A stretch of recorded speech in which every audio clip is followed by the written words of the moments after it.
going to introduce his evening speaker, Eric Moore, proud owner of 3 J's Bird Barns. He will be presenting photos and information regarding the wildlife and habitat of Belize from his recent trip.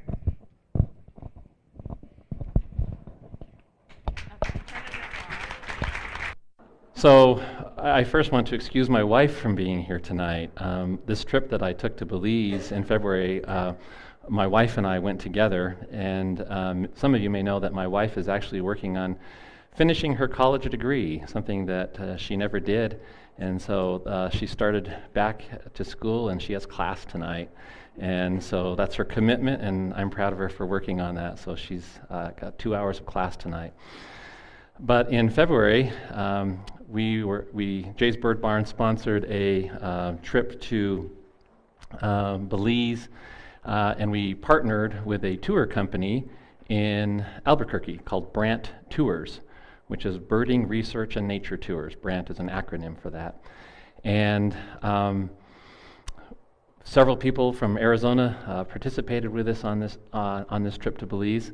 I'm having a hard time standing still. I was told to stand here. I'd like to move, so I'm kind of out of my element. Before I get into my slides, I do want to share with you that we did open our 3rd Jay's Bird Barn yesterday. So it was a really good day. It went real smoothly. It went well. We're in Flagstaff. So I shared with some people in the back tonight. It was kind of funny as I was greeting individuals that were coming into the store yesterday. I was saying, "Welcome to Jay's Bird Barn," and I would say something like, "Have you been in one of our Jay's Bird Barn stores in Prescott or Sedona?" And the lady goes, "Oh, this is a chain." Kind of took me by surprise, because it's like, I've never thought of Jay's Bird Barn being a chain. So I don't really have any aspirations at this point of doing any more than 3 stores, so we'll see. Russ Chappell, I owe a debt of gratitude to Russ. Number one, he is so supportive of me and so helpful to me in preparing these presentations in this PowerPoint format. And Russ let me borrow his camera for this trip. You may recall that when I went to Africa several years ago and then Brazil several years later, he let me take his camera equipment. And once again, he let me take his camera equipment to Belize. And I am not a photographer, and I personally don't feel that birding and photography mix very well. I feel like either you're going to do photography or you're going to do bird watching, but it's not easy to do both, in my opinion. And so I don't really enjoy lugging a camera around.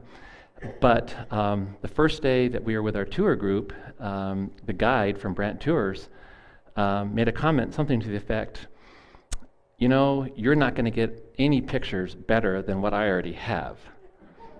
And in other words, he was saying, put the camera away and just focus on birds. And I asked him, I said, "Well, are you willing to share your pictures with me?" And he says, "Yeah, I'll get you any pictures you want." And it's like, then I don't need to worry about photography. I can just focus on birds. And so that's what I did. And that's why there's a photo legend. Pat on the top here, she was on the trip from Rimrock. Kay actually lives in Sedona, not Midland. I guess she used to live in Midland. Michael was our tour guide, and I did use my iPhone to take some pictures, which is a lot easier than lugging around a camera. And I'll point out the pictures that I did the iPhone with. So we'll jump right into it. So my wife and I, we actually flew down a day early, which was really nice. We arrived on a Monday evening and got to do a little bird walk that evening. And then the next morning, I got up on my own and I headed out bright and early, as you can imagine, if you know my birding style. And I left the hotel around 6 a.m., just as it was getting light. Had no idea where to go. It was interesting. We stayed at a Best Western. Here's where we stayed. It was beautifully landscaped, and there's all kinds of birds just in the habitat at the hotel where we were staying. But at the desk, I'd say, "Well, is there a park around here? Is there a place?" And they're like, "A park?" And I go, "Yeah, like where there's trees." And they're like, "Wow, we don't have parks here." Literally, I asked several people. Nobody could give me a suggestion of where I could walk to go bird watching because we didn't have a car. So I just struck out on my own, had no idea where I was going. And by the time I returned, I had seen over 60 species. So I didn't need a park. I had an amazing morning. I really did.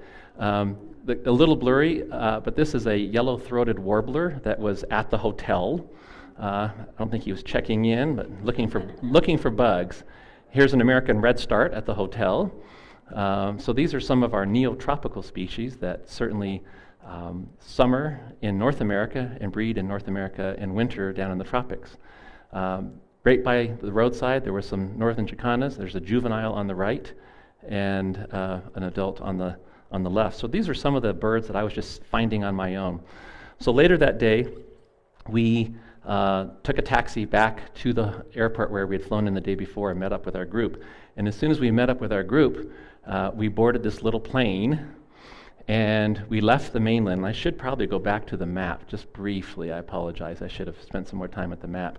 So Belize City is right here on this little point. And then we flew out of Belize City and we flew over to Key Cocker Island. That was our first destination as part of the Brent tour. So I'm going to go back to where I was. Pardon me for that. So this was our view flying over the Western Caribbean. The water's very shallow, very clear, very beautiful. And we landed at the airport. And I'm being serious. This is the airport. We were on Maya Air, and binoculars were already out, and we were greeted by this vendor selling ice cream. So this was our welcoming committee at the airport. Not a lot of security. And we loaded into little golf carts and were whisked away to the seaside cabanas. And one of the first birds we saw on the island were the magnificent frigate birds, which are very, very impressive to see in flight. And so we stayed at this nice little hotel, Seaside Cabana, and it's called Seaside because looking out, there's the ocean. We were just right at the ocean's edge, and there's a cormorant out there on the pier, and we saw a lot of wading birds like egrets and herons right from the hotel, so it was really, really nice. Well, they have a little sense of humor on the island. The main transportation to get around was walking and bicycles and golf carts. I literally did not see a single car on the island, which I thought was really, really interesting. No cars. Has about 2,000 people on the island. And so this is me in my outfit. And Gayla's over here, and another participant from our group. But there was a nice walking trail that kind of hugged the shoreline and the businesses around the shore. And there's native people that she was selling blankets and things like that, and it's pretty impressive to watch her walking around carrying this load on her head. I'm trying to get this to advance, but I'm pushing the wrong button. There's quite a bit of native vegetation on the island, and there are a lot of birds that are fairly endemic to the keys, to the islands that you would not see on the mainland. And so that's the whole reason that when we went to Belize, this tour group took us out to the island first before we started birding on the mainland. This is an OSHA-approved construction project. This guy's got a bucket of cement probably on his head going up the ladder. So being on the island was just a real throwback in time. I shouldn't say this because I don't want to sound negative, but I found the island to be very dirty and very polluted. Just lots of trash everywhere, and it's sad to see that. Of course, I would go into places like mangroves where probably most people didn't go, but the trash would just accumulate in these areas. I pretty much birded about 12 hours a day, and I estimated I was walking at least 12 miles a day. I wasn't content to stop. When the tour group wasn't birding, I was birding on my own. And so I want to share with you some of the birds that are fairly endemic to the island. This is actually a yellow warbler. Now, they have not split it apart from our yellow warbler. They also call it a mangrove warbler because it's got the red head, the reddish head. But you can see the markings like a yellow warbler would have on the breast and on the flanks. This is a Caribbean Elania, which is in the flycatcher family. And it has this unique V-shaped feature when it's active, when it's kind of alarmed or agitated, and the crest literally like splits and you can see the white. And when it's calm, then the feathers come together and the white's not visible at all, which is really unique. This is a black catbird. And here in North America, we have the gray catbird, but here on the island, they have the black catbird. And we actually saw gray catbirds there too. They were down there wintering. White-crowned pigeon, a beautiful endemic, or not necessarily endemic, but in the Caribbean area, Western Caribbean. Banana quits were fairly common. And we actually saw quite a few green-breasted mangoes, which is a type of hummingbird. We actually found a nest with a female sitting on the nest, and if other hummingbirds were coming too close, she would fly off her nest and defend her nest and chase them away. So we got that in the spotting scope, which is pretty cool. And this shows a little bit of the habitat at the shoreline of the ocean and the mangroves. We saw quite a few wading birds just because they were wintering there. Now this is a year-round resident. This is a rufous-necked wood rail. And if you know anything about rails, they're fairly secretive and often very difficult to see. And this was a target bird for us on the island, so we were glad that we got to see it, and we never saw it again. This is somewhat washed out, and I wish it wasn't. This bird, in my opinion, was absolutely stunning. It's a gray-necked wood rail. And just the combination of colors with its legs and its eyes and its beak, and it was just absolutely beautiful and not quite as secretive as most rails.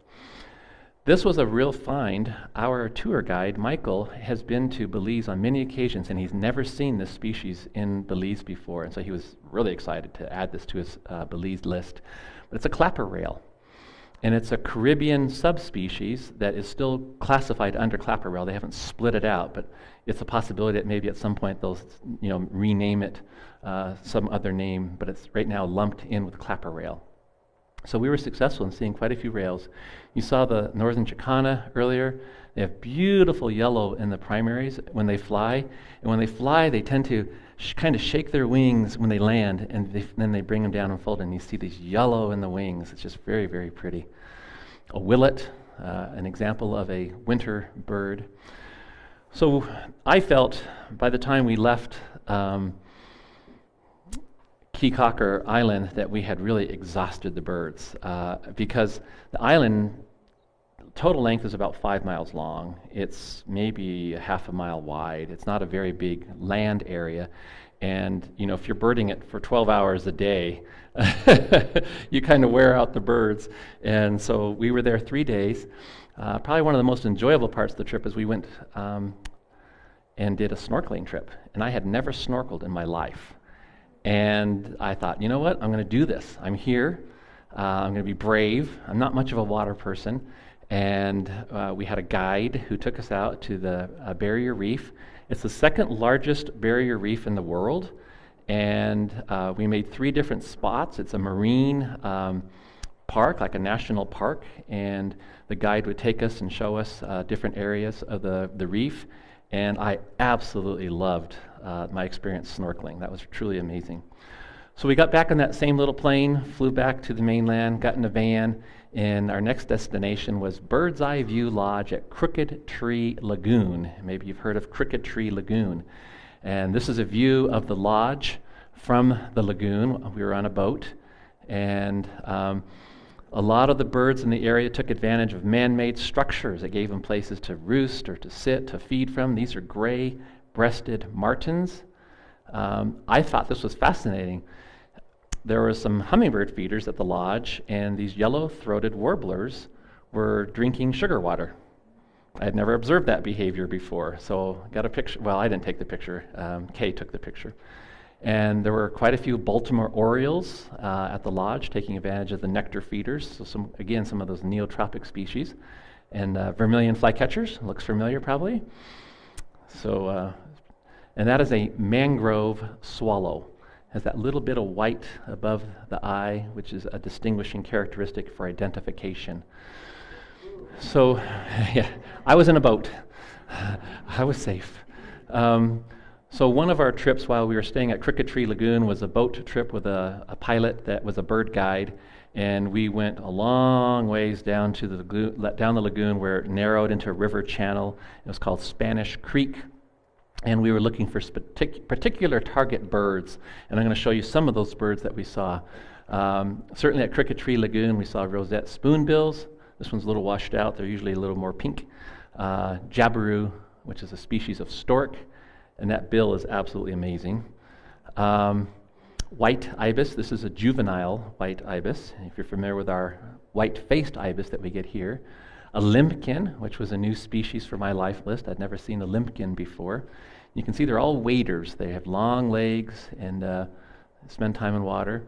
This is a juvenile little blue heron, not very blue because it's a juvenile, and this is an adult little blue heron. This was one of our target birds. It's called a boat-billed heron. It's a very bizarre-looking heron, and they're similar to like black-crowned night herons in the sense that they're primarily nocturnal, and so they're trying to roost during the day. And so when our boat kind of came along the shoreline where they were roosting in trees, they would kind of clap their bills together and give us a little warning, like, hey, you're getting too close, and we're a little annoyed at you because we're trying to sleep. I apologize for the quality of some of these pictures. This is a bare-throated tiger heron. So there's many different kinds of herons and egrets. Here are these freshwater lagoons in the tropics. And an anhinga, which is similar to a cormorant. There's a green heron, which of course is the same species of green heron that we get here in North America. One of our main target birds was an agami heron, and we did not see it, which was disappointing because that would have been a life bird. We also saw a lot of birds of prey when we were birding in the area around Crooked Tree Lagoon. This is actually a juvenile gray hawk. If you're familiar with gray hawks, we have those here in southern Arizona as a summer resident. This is a laughing falcon, and I found it when I was, I didn't find this one, that's a Wikipedia picture, but I found my first laughing falcon when I was out birding on my own after the field trips for the day had ended, and that was just a really exciting find to find a laughing falcon. He was not laughing. When they do, it's kind of annoying. If you've ever listened to a recording of a laughing falcon, it's like, enough already, because it just goes on and on and on. This is a snail kite, and that was a life bird for me. I had never seen a snail kite before, and they were at the lagoon, and their primary food source is apple snails. And apple snails are fairly large snails, and when the female goes to lay her eggs, she has to come up out of the water, and she goes up onto stems or sticks or branches on mangroves that are coming up out of the water. And she goes up about 3 feet and deposits her eggs, and then she goes back down into the water. But because she's been out of the water, she gets like air inside her shell, and so she can't submerge right away, and so she can displace that air. And so they're floating kind of on the surface of the water, and that's how the snail kites find them when they're floating, and they can access them. And so here's a snail kite in flight. It's not great quality, but it's got a snail in its talons. So that was interesting to see.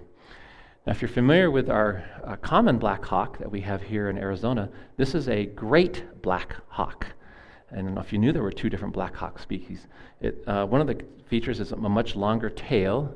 If you're familiar with our black hawk that we have here, has a very short tail with very long, broad wings. And this is a black-collared hawk, and we saw quite a few as we were in our boat navigating the Spanish Creek from the Crooked Tree Lagoon. And they are a fish eater, and so they actually catch fish with their talons. This was one of our target birds, and we got to see 4 of them at different times, different places. It's called the American pygmy kingfisher. And I almost said nuthatch. Isn't that funny? It's not a nuthatch. It's a kingfisher. Look at that stout bill. And it rests on little branches over the surface of the water, 5 to 7 feet above the surface of the water, waiting for a small fish to surface, and then it plunges down into the water, beak first, to grab a fish. And so it was really a thrill to see these. And there were certainly a lot of ringed kingfishers there. We saw Amazon kingfishers, we saw green kingfishers, and we saw belted kingfishers. So we had 5 different species of kingfishers in Belize. I did not take this picture in Prescott. Look familiar, right? So when we were at Crooked Tree Lagoon, one of the walking trips that we did is to an pine savanna habitat. And they have a species of pine called a Caribbean pine. And look what we see. The same behavior. So It was so interesting to walk from the lagoon, maybe half a mile, into this other type of habitat and find pine trees that look very similar to our ponderosa pine trees, and to find acorn woodpeckers doing the same thing there that they do here, creating a granary and storing acorns in the bark of a Caribbean pine. We also saw Grace's warblers in Belize, which is a species that we get here in the ponderosas. We also saw, my mind just went blank,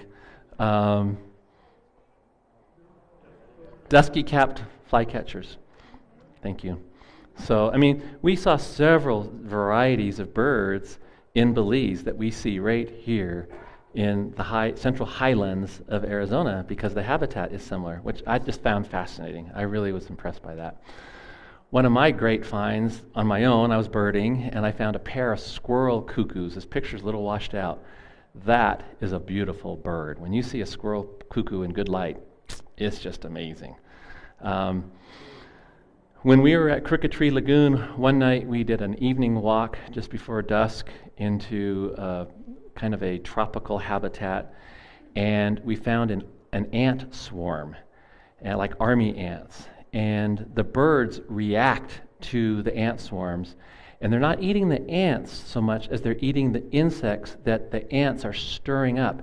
As that army ant colony is just marching, everything just wants to get out of its way. And so all the ants are just coming up off the forest floor, out of the leaf litter.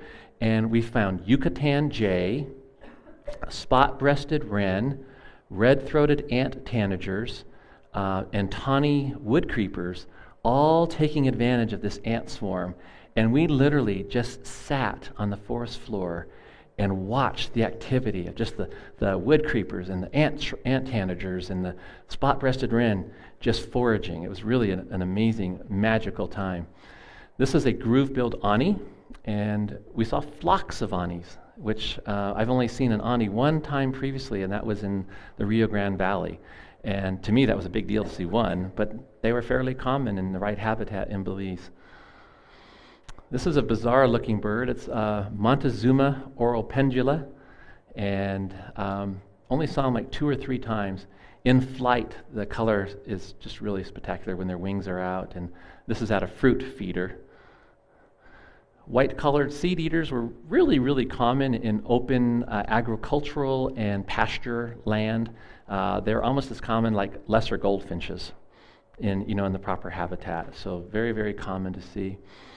This is a common toady flycatcher. It's a very little flycatcher. I first saw that the day I arrived in Belize when I was out birding on my own. I discovered it and was really happy to find it and know what it was. I should tell you, I'm going to brag a little bit. My employees gave this to me as a Christmas gift, knowing that I was going to Belize. So I got this back in December, and I was going in February. I literally memorized every single bird in the book in preparation for the trip, so that when I was birding on my own and I was seeing things that I had never seen before, I would know what I was seeing. Because when you go to a new environment or a new part of the world, if you've never birded there before, oftentimes you're seeing birds so fast that you can't identify them quickly enough because you don't know what you're seeing, and you got to stop and you got to try to look it up in the book. And so I made the effort before going on the trip to memorize every single bird. There's about 570 species in the book. So like when I saw this for the first time, I knew exactly what it was, which was really exciting. A lot of warblers winter in Central America, and this is an oven bird, and we saw oven birds on many occasions. This is a black and white warbler. We saw so many black and white warblers. American redstarts were just common. Hooded warblers, very, very common in the appropriate habitat, both on the island and on the mainland. So I love this picture. This is not staged, and I just think it's so funny. So when we left Crooked Tree Lagoon, we headed to a place called Duploy's, and you can barely see the sign in the back, Duploy's Jungle Lodge. And this is our first stop as we've arrived in this new habitat. And we get out of the van, and there's just bird activity all around us. And there are tall trees. You're really craning your neck. And so, one person's looking this way, and one person's looking that way, and one person's looking this way, and other people are looking that way.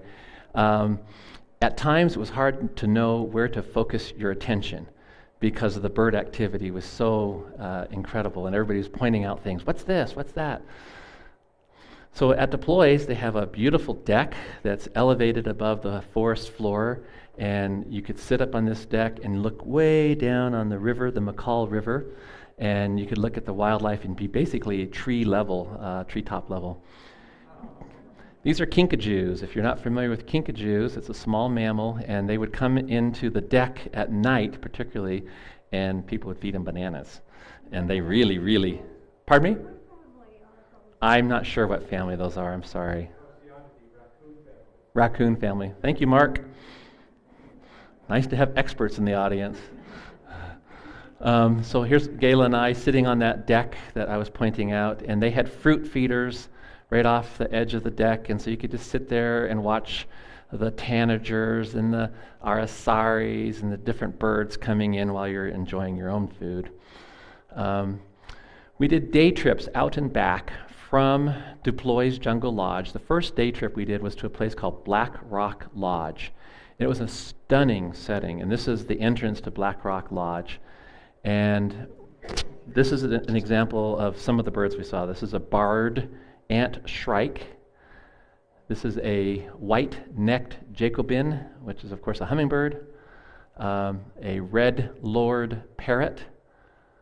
And this is a gartered trogon. We saw several species of trogons. This is a black-headed trogon. And this is a slaty-tailed trogon. And so we're in this environment where we're seeing trogons and arasaris, which I'm going to get to here in a second. There's the arasari. And they come into these fruit feeders, and so you can literally be within 15 feet of them or so, sometimes even closer, 10 feet, and they're eating papayas and mangoes, and they have this incredible serrated beak, and they can make quick work out of fruit. And they get it into smaller pieces, and they get it in their beak, and then they just kind of tip it up, and down the hatch it goes. So it's pretty amazing. Adjacent to the Deploys Jungle Lodge is the Belize Botanical Gardens. I spent a lot of time on my own in the Belize Botanical Gardens. Literally, when we would come back from a day trip and everybody was tired and exhausted, they would pull into the parking lot, everybody get out of the van, and they'd head to their rooms to go shower or whatever, and I wouldn't even go to the room. I would just leave right from the parking lot and head to the Belize Botanical Garden. And one day, one of the group participants in the group, Kay, she's like, "Can I go with you?" And it's like, "Sure." And because she was kind of a hardcore birder like I was. And we were birding in the Belize Botanical Garden, and at some point she's like, "I'm going to go back to the room and shower and get ready for dinner." And it's like, okay. She had not been gone 5 minutes when this keel-billed toucan flew in. It's like, oh my gosh, she missed this, because we hadn't seen one the whole trip. And it was right there in the Belize Botanical Garden.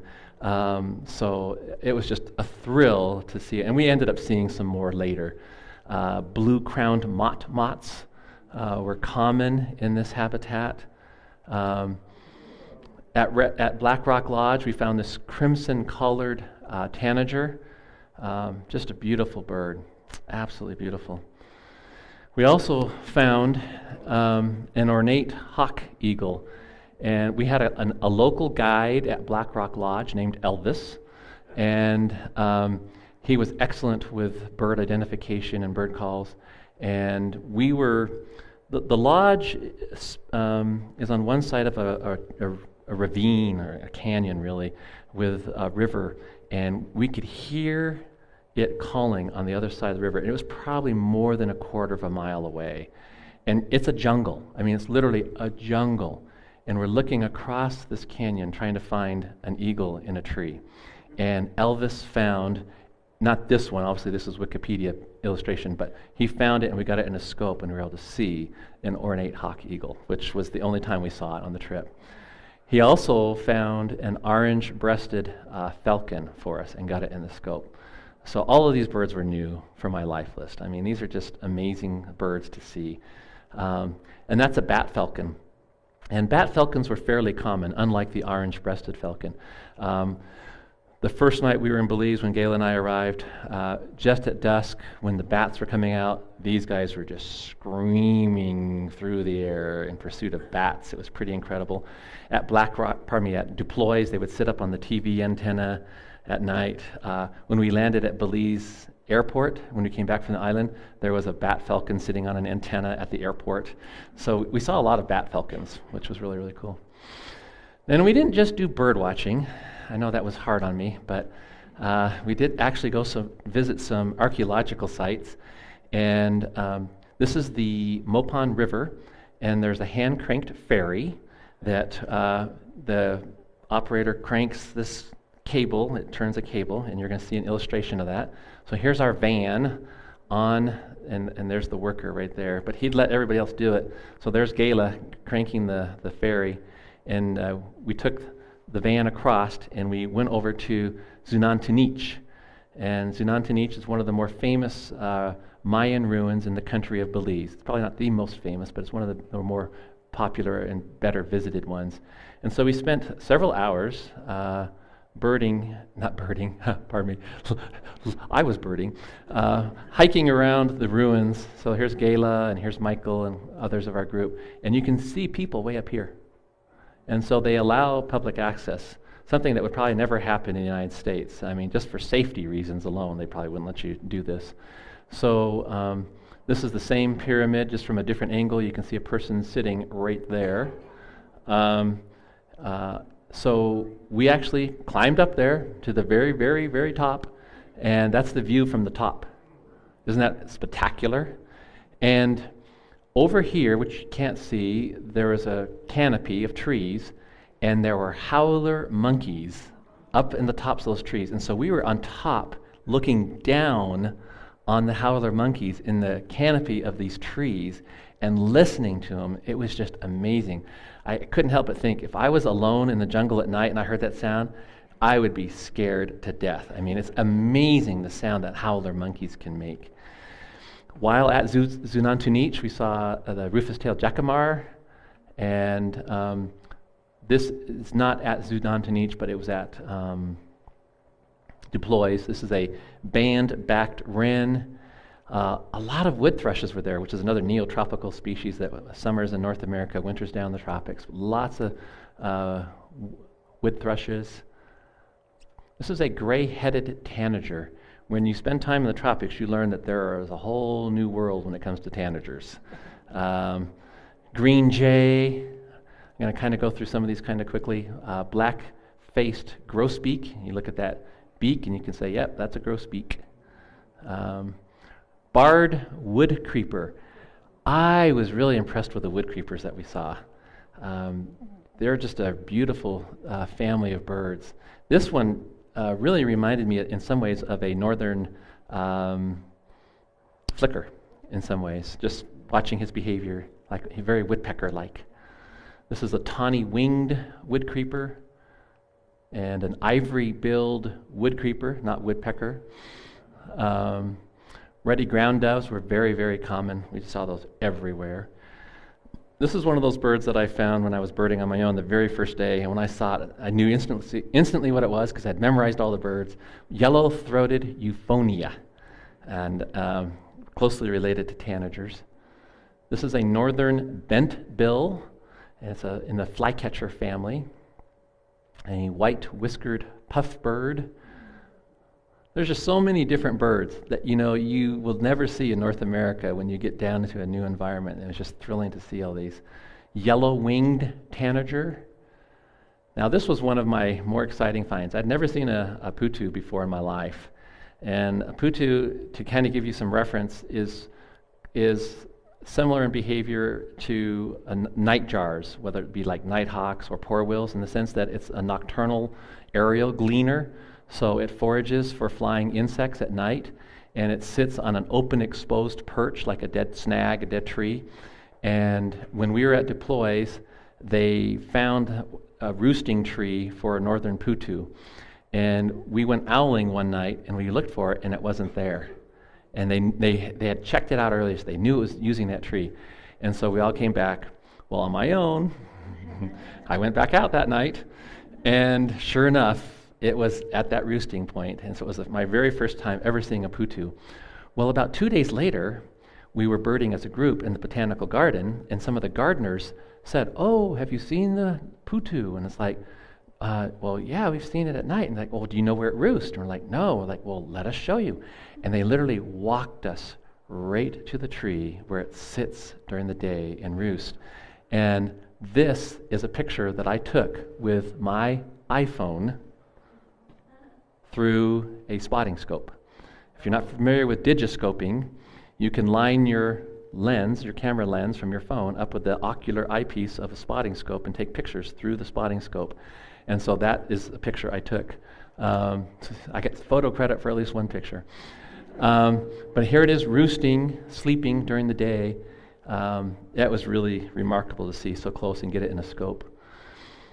The night that we went owling, this was the only owl species we found. It's a mottled owl, which was a new bird for my life list. And we got good looks at it. And then during the day, we saw several ferruginous pygmy owls, because ferruginous pygmy owls are primarily diurnal. They're more active during the day than they are at night. And so you wouldn't expect to see this bird if you're owling at night. You're more likely to see it during the day. And we got to see several ferruginous owls. We also got to see king vultures on several occasions. And that's just a really amazing species of vulture to see in the wild. They had, I think, 4 different vulture species. They had black vultures, turkey vultures, lesser yellow-headed vultures, and king vultures. And we saw all 4 varieties. This was a woodpecker that I found when I was out on my own. It's called the lineated woodpecker. And I'm telling you, I get very excited when I see a new bird. When I saw this bird, I was so excited. It is just an amazing bird. It's a big woodpecker, like our pileated woodpeckers in the east, to give you a frame of reference. A masked tatyra. I'm going to go through quite a few birds here. Olive-throated parakeet. I'm doing all these by memory, pardon me. I have notes, but I don't think I need them. White-fronted parrots.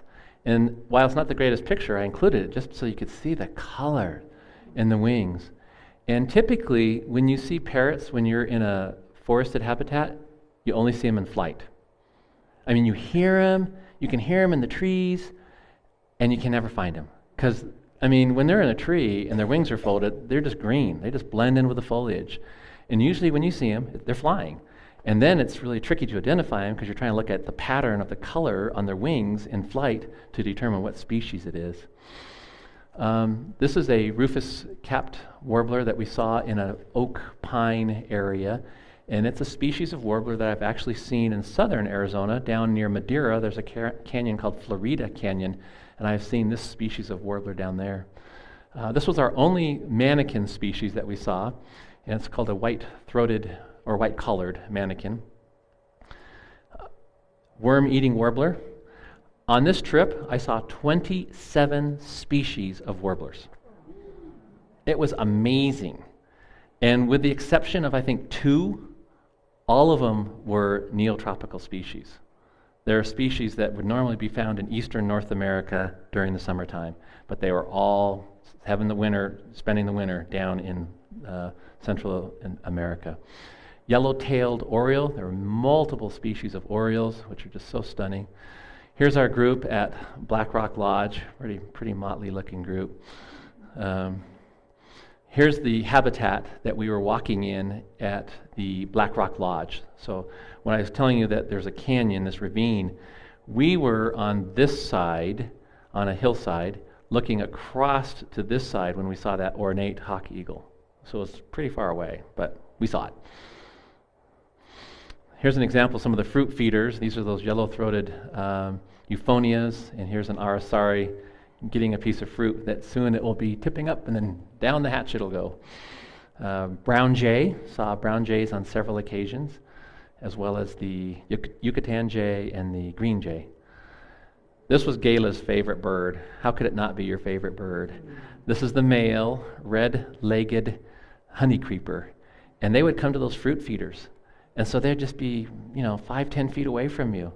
and they're just stunning in the sunlight. They're just like fluorescent. They're just so, so beautiful. Rose-throated picards were fairly common in Belize. This is a species that used to be in southern Arizona. I don't know if there's any recent sightings. I probably saw my first rose-throated picard when I was about 13 years old down in the Patagonia rest stop, Patagonia area when I was going on Audubon trips as a boy. But I haven't seen them in southern Arizona for decades. Yellow-faced grassquit and the clay-colored thrush, used to be called a clay-colored robin. These were very common. There weren't very many robin species or thrush species down there. Black-cheeked woodpeckers. There's an example of the red-throated ant shrike that likes those ant swarms. When the ant swarms are active, these guys move in to catch all the insects that are being stirred up. These are blue-gray tanagers. And another white-fronted parrot. And here we are breaking for lunch one day.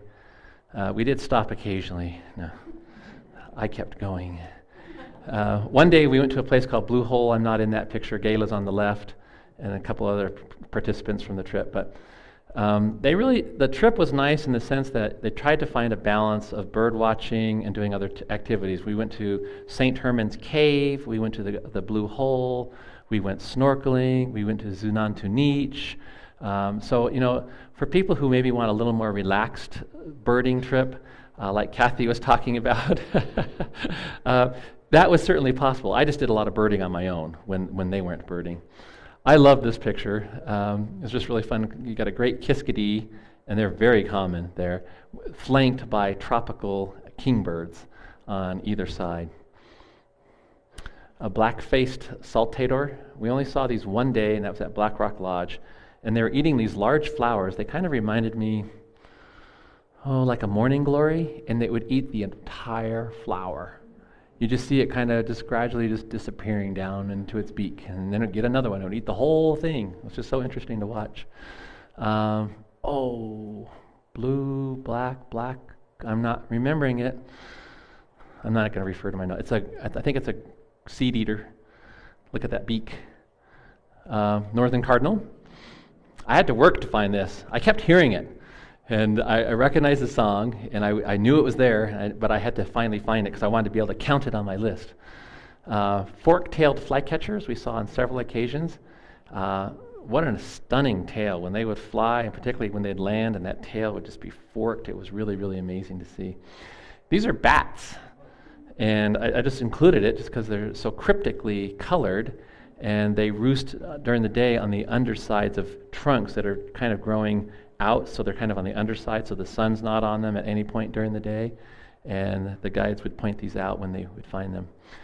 Then the last full day that we were on our trip, we did an excursion into Guatemala, and so this is Gayla and I at the border with Belize and Guatemala, so we had to get our passports out and go through, and then we got in a van and we went to Tikal. And so we spent an entire day at Tikal, and between the ruins and the birds, it was really an amazing day. And so this is one of the pictures I took with my iPhone. And here's one of those fun stories for you. So we're climbing these pyramids and we're sightseeing in Tikal, and Gayla and I went up these steps, and the steps are huge. They're not little steps, they're big steps if you've visited these pyramids.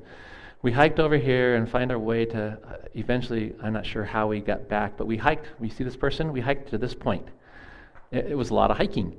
We get to the top, we're enjoying the view, and about 2 minutes later, this couple comes up the same steps where they're like, "Where are you folks from?"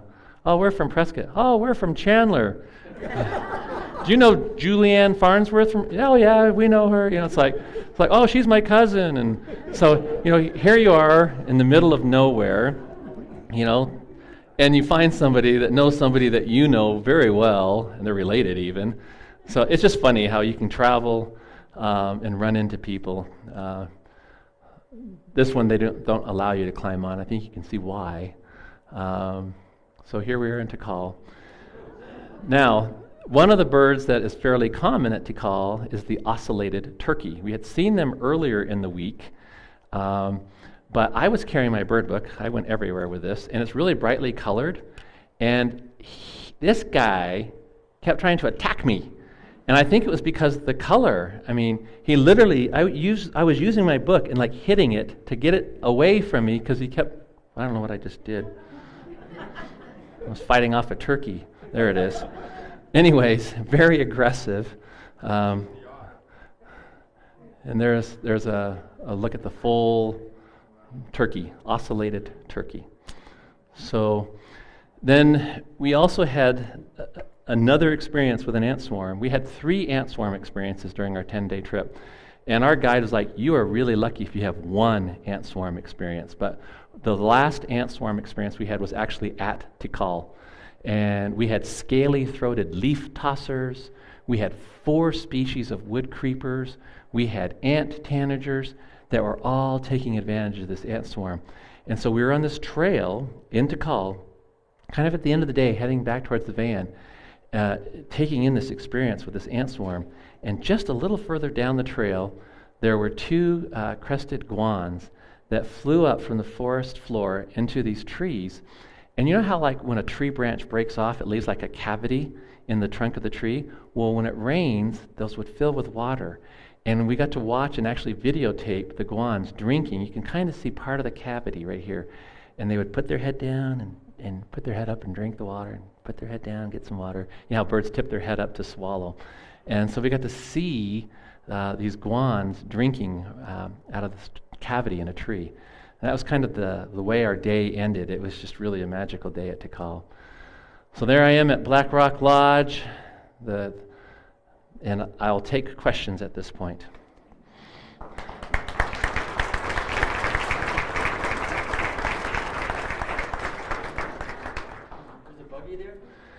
Yeah, it was buggy. Good question. Could you wait just a minute? We're going to use this microphone so we can get the questions on. Oh, okay. Or I could repeat the question. Who asked the question? Please raise your hand. Jay. Oh.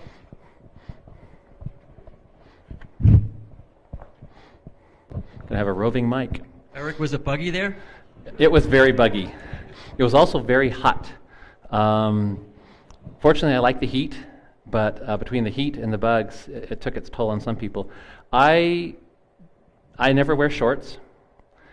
So this is how I would dress every day, and it was amazing how many bites I had all on my back, my torso, my belly, my legs. I mean, I came home with bites all over my body, even though my body was completely covered. And those bites persisted for several weeks. I mean, they were itchy and just interesting. So yeah, it was buggy. Other questions? Charles. Whoops, wait, hang on for the mic, sorry. How many on your life list, new birds on your life list? Yes. So total species count was 270 birds for the trip, and about 150 of those were life birds. So because so many of them were neotropical species, I had seen them before. It's just I was seeing them in Belize, not in North America. So, and we saw great blue herons and green herons and great egrets and snowy egrets and a lot of the water birds that we would see here, but I was seeing the same birds there, so they weren't new to my life list. Do they know that Baltimore Orioles were from Baltimore down there?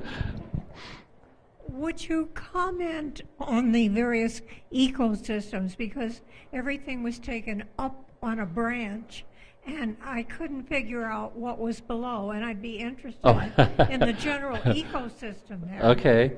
Well, historically it was, tropical, like rainforest, historically, but much of it has been clear-cut at some point, and so a lot of it is second growth now. It's not like original. One thing that made Tikal really, really nice is because it's a national park, it hasn't been cut, and there's no hunting, there's no forest clearing, and there's no agriculture in and around Tikal for miles and miles and miles. And so you have a lot of native birds that feel very protected, and because of the number of tourists that visit there every year, they're really not afraid of people. So at Tikal, we were seeing all these amazing native birds that were very acclimated to people, and it was really spectacular. But every place else, there's a lot of agriculture now in Belize. And so there's a lot of pasture, a lot of cattle, probably more cattle than anything. a lot of beef industry. So, other questions? Paul. Thank you. Eric, did you see any cats, feral cats or dogs, moving around the forest, No. chasing birds? Are they kept at bay? Yeah, I didn't see any. Most of the places where we birded were fairly rural. I mean, we weren't in urban environments. We would go into urban areas as far as transportation. We were in our van, but most of the time we were on very remote dirt roads, far from any human habitation. So I didn't see any cats or dogs. Interesting question. Any other questions? Hello.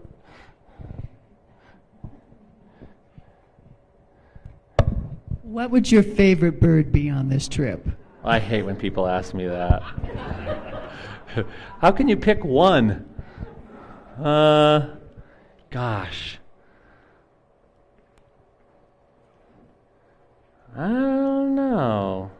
The arasaris were really cool, the keel-billed toucan. Some of it's not just the bird, it's the experience. It's like when you see a new bird for the first time, it's the experience that really burns it into your memory. So probably like when I found that keel-billed toucan when I was all alone and nobody else was there to share that experience with me. I mean, you have those experiences sometimes. It's like you want to share that with somebody else and there's nobody to share it with. Tough question. Yeah.